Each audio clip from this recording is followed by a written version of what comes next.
Yep. Good morning. Eureka John here. Sorry. Eureka Street Crypto Hub broadcasting live at 5:44 in the morning on a Tuesday, September 28th, 2021.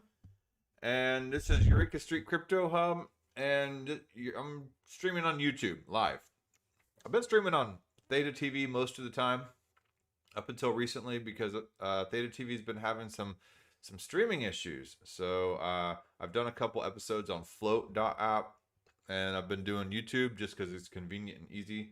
I'm gonna troubleshoot the Theta TV because I prefer to use Theta or Float or Odyssey. Actually, I might start streaming on Odyssey because Odyssey is the decentralized video streaming platform based on the blockchain, built on the blockchain, and it uses the library token. And yeah, there's no censorship on Odyssey. So maybe tomorrow I'll broadcast on Float or Odyssey. Tomorrow I have an interview with Ernest of Gaia, and he's with the Nomad Blockchain Initiative. No, I can't remember what the name of it is. But he has a project called Nomad Blockchain, and he's going up and down the West Coast in his van, and he is spreading the word about a lot of these uh, just about being bankless, basically. And it should be an interesting interview. The guy has an interesting guy and has an interesting life. So yeah, I definitely looking forward to that one. So that'll be tomorrow morning. And if you hang around, I think we're going to go to the book club in Bankless DAO and listen in. So yeah, if you're down for that, that's tomorrow morning. Starting at 6 a.m. Central Standard Time is when I'm going to jump on with Ernest of Gaia. But in the meantime, it's just a regular episode this morning. Good old Tuesday morning, yes sirree. And I'm doing all this before I got to go down to work. I do this every morning before I have to go down to work. So yeah, this is my way to start the day. This is my crypto blog. It's nothing more, nothing less. I'm not giving you financial advice. I'm not trying to teach you anything. It's not an instructional. This is just me just doing my morning time with myself, but kind of publicly, and not that type of morning time. But no, just my time to study crypto and just fumble through some stuff. I'm not trying to say I know everything about this, so you're watching my process as I learn about this stuff, and yeah. All right, so yeah, and I don't have any sponsors, and I'm not shilling anything, so that's not why I'm doing this. I don't know, maybe one day I might get a sponsor or something, or try to do something more professional, but it's not really in my goals. I've had people saying, you can get more listeners if you shorten it down to 10 minutes, and da da da da, and all this helpful advice, which would be helpful if that was what my goal was to do with this program and this broadcast, but it's not. But yeah, if I do want to create something a little more marketable, then yeah, I mean, great tips, and I do appreciate that, and I need to learn that stuff. So yeah, um, yeah, I'm not a very good marketer. So all right, let's go over here to the old CoinGecko and see what's up. Again, this show is not really focused on price. It's more focused on crypto concepts and fundamentals and just news and stuff like that. Um, Not really that focused on what the price of things are on a day-to-day basis. I mean, overall, I would like the price to go up, and I do believe in blockchain 3.0, in crypto web 3.0 technology, and and I feel that's the way everything is going. That's why I'm investing in that type of stuff. Dollar cost average, day by day, week by week, month by month, on a regular basis. And as number eventually go up. Right now, this month, September, has been kind of a bloody month. But if you look at the past history of all Septembers in Bitcoin's existence, and I say Bitcoin just because that's basically what we measure it by as far as the history of cryptocurrency. Um, September's always been a bad month. It's either been in the red or it's been in the green, but just around par, maybe slightly over par. So yeah, that's been the way it is been with September, and then October, November, and December have always looked pretty good. I could pull that up, but I don't feel like doing a search for that right now. Anyway, so yeah, that's kind of the gist of the show. Bitcoin's sitting at 41,806. I just bought some Bitcoin and Ethereum yesterday. Well, that's the beauty of dollar cost averaging. I think it's going to be going up regardless. So that's just what it do, huh? And Tether's stablecoin. Cardano, $2.12. Binance Coin, 37.14. XRP, 92 cents. Solana, 133.70. Up there in the 7th place. USDC stablecoin. Polkadot, 27.54. And the Doge gets knocked down to 10th place by Polkadot. I do kind of like watching this stuff, kind of like a horse race or something. And Polkadot gets knocked down, and it knocks down the Dogecoin. And Avalanche is coming on up, and here comes Terra right behind it.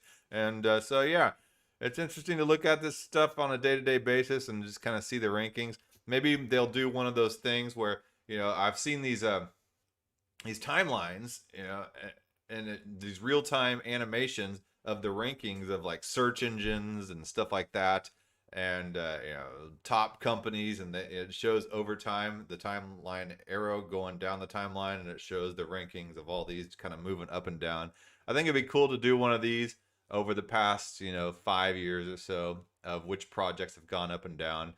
You can kind of get a glimpse of that by changing the dates on these. For instance, let's see here. I'm not really sure where to go. I don't feel like digging around and messing around with settings right now because my internet is kind of being a little janky. So I don't want to sit around and wait for the page to refresh and stuff like that. So anyway, up here you can see the dominance, Bitcoin dominance at 40.6% and Ethereum dominance at 17.7%. So you can tell some things as well by dominance. If Bitcoin doesn't have a large dominance, it shows you that the altcoin market is strong, and you may want to possibly make trades based on that. Some people do. So I don't know. All right, so that being said, let's go look into a couple of these tweets. I think the big news, and there's a lot of stuff going on. There's always something going on in crypto, but here we go. We have this person. They spent $23.7 million in fees to make a single Ethereum transaction. Yeah, that's what happens. You in a fairly unregulated environment, and human error. Or if it is human error, maybe it's money laundering. We don't know. But that's the beauty of all this Wild West stuff going on is you wake up and you're just like, yesterday I woke up and I saw this. I was like, whoa, okay, let's see how this pans out. So Bitfinex just spent $23.7 million in fees to make a single Ethereum transaction. Oh, wow. Okay, so quick take. A wallet belonging to crypto exchange Bitfinex covered the fees for a payment of $100,000 of Tether to stablecoin on behalf of the non-custodial exchange Diversify. Only the wallet appears to have paid a rather enormous fees. So they spent $23.7 million. $23.7 million in fees to move $100,000. The majority of the funds, some 22 point. This is an update. 0.1. So spoiler alert: the majority of the funds, some $22.1 million worth of ETH, have been returned to the Bitfinex control wallet. But let's take a look at how some of this stuff unfolded. And I honestly, I can't really give you the nitty gritty details on how exactly all this occurred because I'm not the most versed person in the subtleties and the minute detail and the minutiae of how gas fees and all that stuff work on Ethereum. I just kind of use it, and it usually works out pretty good. And I've kind of gotten to know when to do stuff and little things I can control. But some people get super detailed. They go into Etherscan and they do all the minor customized adjustments. I just mainly just just pick something standard and go with it. But yeah, so all I'm saying is somebody else could probably tell you a lot more about the gas fees than me. A wallet belonging to crypto exchange Bitfinex just paid $23.7 million in transaction fees to send $100,000 of Tether USDT stablecoin in what was a bit of a slip up. Just a bit of a slip up. A non-custodial exchange that spun out of Bitfinex in 2019, which is Diversify, said the transaction originated via its platform, which offers access to DeFi protocols without paying gas fees. Okay, I've never really looked into Diversify. I'll have to look into them. So it could be some good advertising, you know. There, bad publicity is there's no such thing as bad publicity, you know. So anyway, these transaction fees, it turned out, are paid out through one of the Bitfinex main wallets, which ended up footing the bill. All right, at 11:10 UTC. On the 27th of September, a deposit transaction was made using a hardware wallet from the main Diversify user interface with an erroneously high gas fee, said a spokesperson for Diversify. Diversify is currently investigating the cause to determine how this occurred and will keep you updated. No customer funds on Diversify are at risk, and this is an internal issue for Diversify to resolve. Operations are unaffected, they added. The transaction was a smart contract interaction with the amount of Tether sent to one wallet before being passed along to Diversify's wallet. It used the newly implemented EIP 1559 type of transaction, which is designed to make Ethereum fees easier to predict. The transaction was included in a block that was mined by an unknown Ethereum miner who ranks in the top 10 miners by blocks mined over the last 7 days. This may be the largest Ethereum transaction fee ever paid in dollar terms. Previous notable occasions include 2 transactions that were made in June 2020 that added up to 5.2 million fees. Okay, so yeah, that's just the basic rundown of the story. Let's go into the old tweeter and take a look here. So here's where Mr. Ross Middleton, I don't know who he is, but the ETH is being returned. Thank you, block 133074440 miner. Now this type of stuff is, you know, I mean, the miner kept like $1 million, but it goes to show that you know, Elizabeth Warren says, you know, who would you rather do business banking with, you know, the shadowy supercoders or the big established banks? Well, honestly, the shadowy supercoders, and this is why, because the community does look out for each other, and this miner returning the fees. I mean, the miner could have been like, later, you know, and but I mean, I gotta say that the whole world, well, the crypto world was watching this miner, so kind of being like, all right, what you gonna do? But the miner did give back the large majority of the fees back to the sender of the transaction. So you know, that's some positive news, and it just goes to show if that was indeed a shadowy supercoder, they would have kept the money and cut and run, you know. But that's not the case. So yeah, so Diversify says the blockchain is immutable, but the revolution we are part of is defined by our values as humans, and I love that. Thank you for the miner of block 133074440, who we can confirm is returning 7,626 Ethereum that were, or ETH, or ETH, or however you want to say it, that were incorrectly paid today as a transaction fee. A post-mortem will follow tomorrow. Okay, so that's pretty cool. So let's go dig in a little deeper and go down this rabbit hole. All right, so and then Chris Bleck, of course, has to pipe in, say revolutions that are based on trust in fellow humans end badly 100% of the time. We should fix Ethereum, so ETH or ETH, so that this type of error can't happen. And you know, everybody's saying, who was it? What's going on? Well, how could this be? You know, and all this stuff. Yeah, somebody else comparing another blockchain. In all my years of using Nano, I never once accidentally paid any fee at all. All right, so then people saying, you know, why did they only give back 7,626 ETH? They paid 7,076 ETH as fees, and then, you know, kind of a disconcerted looking emoji face. And then other people, this is why I have faith in Ethereum. Imagine filling out an order incorrectly in the stock market and it's gone. And that's absolutely true. This wouldn't have happened in the stock market to begin with. Okay. So let's see here. And then somebody, the blockchain movement is awesome. I've experienced a much smaller situation. At the end, I got my funds back. No one in the traditional world would. That's a double negative. Would ever do that. I feel blessed to be a part of this amazing community. And then I wonder if I was in the same position, if I would behave in the same with the same integrity. Probably not, if I'm being honest. Whoever did this, I'm proud of you, and I hope I can emulate your honesty if I'm ever put in that position. You give us all something to look up to. The miner did walk away with about $1 million out of it, so it's not exactly all, an angel here, but whatever. So it's still, realizing human error. However, it begs the question about money laundering, and seems like a perfect little oops, and the receiving party walks away with $1 million at the cost of basically just moving $23 million, and it could be some kind of inner conspiracy. But we'll never know those details, or maybe it could be an amazing tax write-off. I don't know. I don't know, man. But it's, you just get to see all this, memes pop up and gifs and yay.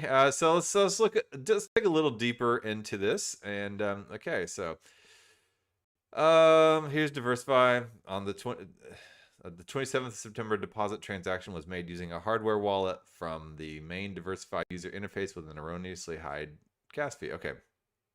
And then it says here, as the sequence of events, Diversify is currently investigating the cause to determine how this occurred and will keep you updated. No customer funds on Diversify are at risk, and this is an internal issue for Diversify to resolve. Operations are unaffected. And then, all right, so let's see here. Of course, Hex user unaffected. The Hex people got to chime in. All right, and Diversify's Twitter bot says avoiding gas costs and frustration, saving you time and money with every trade or swap. Well, yeah. All right. So, and then people pointing out the reason, and they're showing little zoom shots of the transaction and stuff like that. And so the gas limit, 21,000 max priority fee, is this absurd number here. So let's go and dig in a little bit more, because I can't say I really know and understand all the details of the gas fees. Somebody else saying here, I'm guessing something went boom due to big numbers and JavaScript, as explained by Rick Moo here. So how to pass unsafe numbers into big number. And that is right here in this GitHub thread. And if you're interested in all those details, you can look for yourself. I will link all this in the description. But it goes into a little thread on GitHub saying, I think I'm sending value in the correct units, but I keep getting out of range errors. Here's a transaction object I was trying to send with send transaction. They said gas limit, and then 21,000, and then gas price, and this really large number, and then nonce2, and then the transaction hash. The value is in way. That value is not very big. It's like $3 in real ETH. I should be able to send it. I've also tried with, and they give us some large number, which is about $10 in real ETH, and I can't send it. And so I guess I'm supposed to use big number for everything. Makes sense, since wave values are easily bigger than the largest acceptable JavaScript number. And then say, I've converted everything to use big number. Now I'm getting error overflow operation set value and some JavaScript stuff. What do I need to do to send significant amounts of ETH? And then say, it looks like using big number phi is failing actually. Is it safe to convert my wave values to strings and then send them in? If that's the case, couldn't big number if I just do that? Either way, the point is, floating point numbers are complex, and this is a problem many people have. So I plan to write a full article about it, but basically it is not safe to use numbers larger than 0.009 Ether as JavaScript numbers. So the point is they're talking about, it could have possibly been a JavaScript error using big numbers and floating point numbers and stuff like that. I don't know. I don't really know those details about big numbers and JavaScript, because I don't really know JavaScript that well. All I can do is just basically look at it and just kind of somewhat know what's going on. Definitely not a coder of JavaScript. So anyway, this is a funny meme right here. Random Anon deliberately setting gas price to 52,243,669.87 Gwei. And then it says, effing Ethereum gas fees are too high. and setting the stick in the tire spokes. So he deliberately sabotages himself. So anyway, let's go look a little bit further. There's another article. Let's see here. Where did you go? All right, so that's the block. And here's trust nodes. And I'm just trying to look at this from all angles. One of the biggest crypto exchange, Bitfinex, paid 7,676 ETH, worth 23.5 million. Here's 20.5 million, not 0.7 million here, to transfer $100,000 Tether from Bitfinex's account to diversify Adapt by Bitfinex. The transaction was made earlier today with ETH fees currently standing at 58 Gwei, or 3.7 for a simple transaction, because that's where they were on average. And so the gas limit for the Finex transaction is nearly 170,000, so a $100 fee might have been warranted for a timely confirmation. Some noob intern, however, has clearly made a mistake somewhere and maybe put the Gwei amount the same as the gas limit. So 160,000 Gwei, or about 10,000 times more than the usual base fee. Thus, they lost 23.5 million, which nowadays, instead of going to miners, gets burned in ETH. So their mistake is everyone's gain with ETH currently at $23.5 million more valuable because the Bitfinex noob just burned up much of the supply. And then they give the updates. And then correction, it appears only a small amount was burned, with the rest of the fee going to the miners, making this mistake more curious. And then the later update, the miner has now returned circa $23 million in fees. And then so we'll take a look at these transaction hashes, or these transactions on Etherscan. If you don't know what Etherscan is, it's the blockchain explorer that shows the transparency of the Ethereum blockchain. You can look up anybody's wallet address or transaction hash, and you can see all the details in there. So here's the value. The amount of ETH will be transferred to the recipient with the transaction. Yeah, so transaction fee. So this is the return from the miner right here.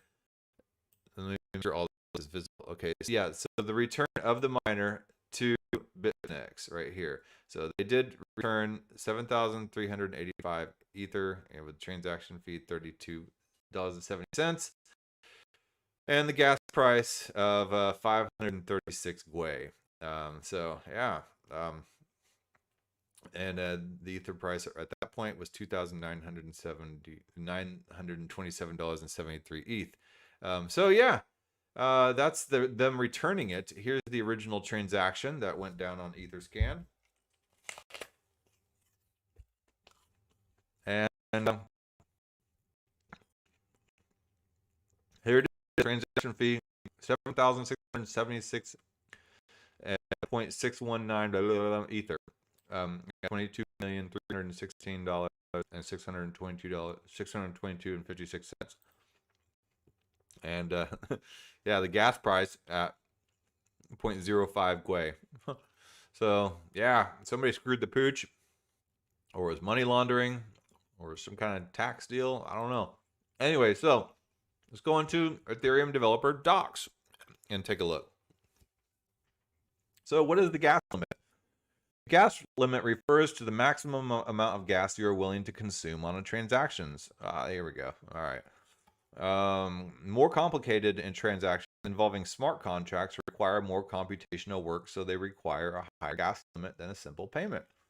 A standard ETH transfer requires a gas limit of 21,000 units of gas. For example, if you put a gas limit of 50,000 for a simple ETH transfer, the Ethereum virtual machine would consume 21,000, and you would get back the remaining 29,000. However, if you specify too little gas, say for example a gas limit of 20,000 for a simple ETH transfer, the Ethereum virtual machine will consume your 20,000 gas units, attempting to fulfill the transaction, but it will not complete. The Ethereum virtual machine then reverts any changes, but since 20,000 gas units worth of work has already been done by the miner, that gas gets consumed. So be careful when doing your gas limits whenever you're doing a transaction, that you make it not too high, but just high enough. I mean, either way, you can make the gas limit portion a little higher, because that's kind of your allowance of what you'll allow it to spend.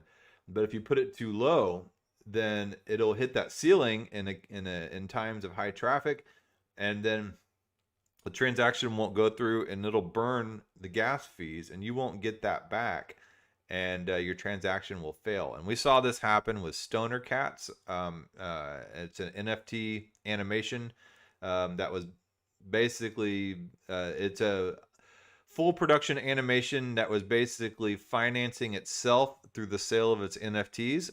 And people were jumping at the Ashton Kutcher and Mila Kunis were the ones running that animation, and people were chomping at the bit trying to buy these NFTs. But a lot of people who came into the market who didn't really understand Ethereum or gas fees or anything like that. So for a lot of those people, it was their first time to do those types of transactions, and they were setting everything wrong, not setting high enough gas fees and stuff like that, or gas limits, and their transactions would fail. And people were paying high dollars for these NFTs, and if it's their first time being introduced to the crypto and the Ethereum world, and they suddenly losing all that money and not getting a product for it, they want to blame some kind of centralized entity, saying they want their money back, and they're mad and all this stuff because they don't understand the system of gas. So it's really crucial to understand and to study what gas limits are and gas fees are and how to use them in MetaMask and stuff like that. If you're going to be jumping in some kind of NFT game like this. So here, why can gas fees get so high? Gas fees are due. High gas fees are due to the popularity of Ethereum. Performing any operation on Ethereum requires consuming gas, and gas space is limited per block. This includes calculations, storing or manipulating data, or transferring tokens, each consuming different amounts of gas units. As dApp functionality grows more complex, the number of operations a smart contract performs grows too, meaning each transaction takes up more space of a limited size block. If there's too much demand, users must offer a higher tip amount to try and outbid the other users' transactions. A higher tip can make it more likely that your transaction will get into the next block. Gas price alone does not actually determine how much we have to pay for a particular transaction. To calculate the transaction fee, we have to multiply the gas used by the transaction fee, which is measured in Gwei. And Gwei stands for Gigawei, and Wei is the name of Wei Dai, and he's the founder of B-Money back in the original old days with cypherpunk days and stuff like that. I actually would like to do an entire episode covering Wei Dai and who Wei Dai is and everything that he did, but that's for another day. Maybe I'll do it on Thursday. Okay, so yeah, there's all these initiatives to reduce the gas costs, and that's the whole Ethereum Layer 2 solutions and Polygon and Arbitrum that you've been hearing so much about and stuff like that. And then this whole merge from Ethereum 1.0 to Ethereum 2.0, from proof of work to proof of stake system. So yeah, here's a little diagram on it. Message call, the transaction, externally owned account, the gas supply, and then the contract message to the Ethereum virtual machine is where gas comes in. Then it gives you a refund on through the gas limit. So in short, gas fees help Ethereum keep the Ethereum network secure. By requiring a fee for every computation executed on the network, we prevent bad actors from spamming the network. In order to prevent accidental or hostile infinite loops or other computational wastage in code, each transaction is required to set a limit to how many computational steps of code execution it can use. The fundamental unit of computation is gas. So although transactions include a limit, any gas not used in a transaction is returned to the user. So the gas limit, what that does, it limits the amount of loops that a code has to go through when it's working to get your transaction done, because hackers or nefarious people will try to put in through spamming the network to clog it up. Well, I guess that's called a denial of service or a direct denial of service attack or something, whenever you try to clog up a system by repeated requests and to overwhelm a server. Or some kind of infinite loop type of scenario in which they put in some kind of a piece of code that will continuously create some infinite loop. Well, if there's a limit on that, and then they're not able to put in those infinite loops, and so that's why we put in the gas limit, and that's why there's gas and all that type of stuff. It's to secure the network. And then here we go. So let's see, priority fees and tips. This is a helpful page. I'm going to link this one here, and it talks about the base fees, the block sizes, and then the London upgrade and EIP 1559. Anyway, one of the main benefits achieved with the London upgrade is improving the user's experience when setting transaction fees. For wallets that support the upgrade, instead of explicitly stating how much you are willing to pay to get your transaction fee through, wallet providers will automatically set a recommended transaction fee, base fee plus recommended priority fee to reduce the amount of complexity burdened onto their users.